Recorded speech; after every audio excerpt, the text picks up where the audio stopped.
Nikki murder case में हर रोज एक से बढ़कर एक खुलासा हो रहा है। एक खुलासा ये हुआ है कि साहिल गहलोत के पिता भी एक बार मर्डर के केस में जेल जा चुके हैं। दरअसल वीरेंद्र गहलोत 25 साल पहले एक मर्डर केस में जेल गई थी।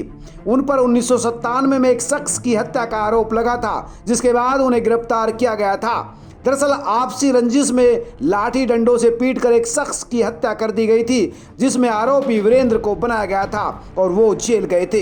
हालांकि हाई कोर्ट ने उनको बरी कर दिया था। यानी साहिल के पिता पर पहले भी हत्या जैसे मामले लग चुके हैं। अब साहिल की बात करें तो पुलिस पूछताछ में उसने स्वीकार किया है कि वो चुपचाप नई लड़की से शादी करना चाह रहा था और उसने सगाई भी कर ली थी, लेकिन दो कॉमन फ्रेंड्स और सगाई की एक फोटो ने पूरा खेल बिगाड़ दिया। दरअसल सगाई की ये फोटो निक्की को भेज दी गई थी और ये फोटो भेजी थी इन कॉमन दोस्तों ने ही।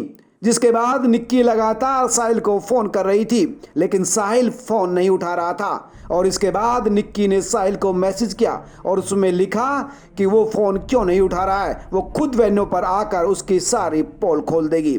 और ये मैसेज देखते ही साहिल परेशान हो उठा।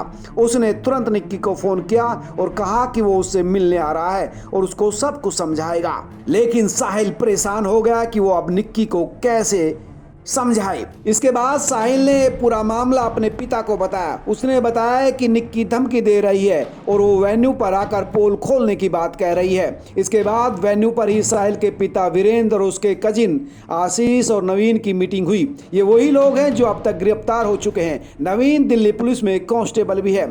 वीरेंद्र ने साहिल से कहा वह इस मामले को जाकर निपटाए और ये भी कहा कि वो मेहमानों का ख्याल खुद रख लेंगे, सारा काम खुद देख लेंगे, वो सिर्फ निक्की को निपटाए। और इसके बाद क्या हुआ वो आपको पता है। किस तरह से साहिल निक्की के घर पर गया और उसको लेकर दिल्ली के अलग अलग इलाकों में घूमता रहा और फिर निगम बोध शमशान घाट जाकर निक्की की हत्या कर दी और इसके बाद निक्की के शव को फ्रिज में रख दिया। इस पूरे मामले में ये उसके पिता, कजिन और दोस्त शामिल थे। इन तमाम लोगों में से किसी ने भी ये नहीं सोचा कि वो इतना बड़ा गुनाह कैसे करा रहे हैं, उस लड़की का कत्ल आखिर कैसे करवा रहे हैं जो 2020 से ही साहिल की पत्नी है और दोनों साथ रह रही है। वहीं निक्की के परिजनों का कहना है कि उनको इस शादी की जानकारी नहीं है। निक्की के साथ रहने वाली उसकी छोटी बहन ने भी कहा कि मुझे बस इतना ही पता था कि दोनों अच्छे दोस्त हैं, शादी के बारे में मुझे नहीं पता है। निक्की के परिजनों का कहना है कि अगर हमें निक्की और साहिल की शादी का पता होता तो हम दोनों की खुद शादी करा देते। साहिल के परिजन भी इतने मैच्योर होते और इस रिश्ते को स्वीकार कर लेते तो आज तो ना निक्की का मर्डर होता और ना कई परिवार बर्बाद होते। दोस्तों, आप इस मुद्दे को कैसे देखते हैं जरूर कमेंट करके बताएं। अगर आप इस चैनल पर नए हैं तो चैनल को सब्सक्राइब जरूर करें, साथ ही इस खबर को फॉरवर्ड करें।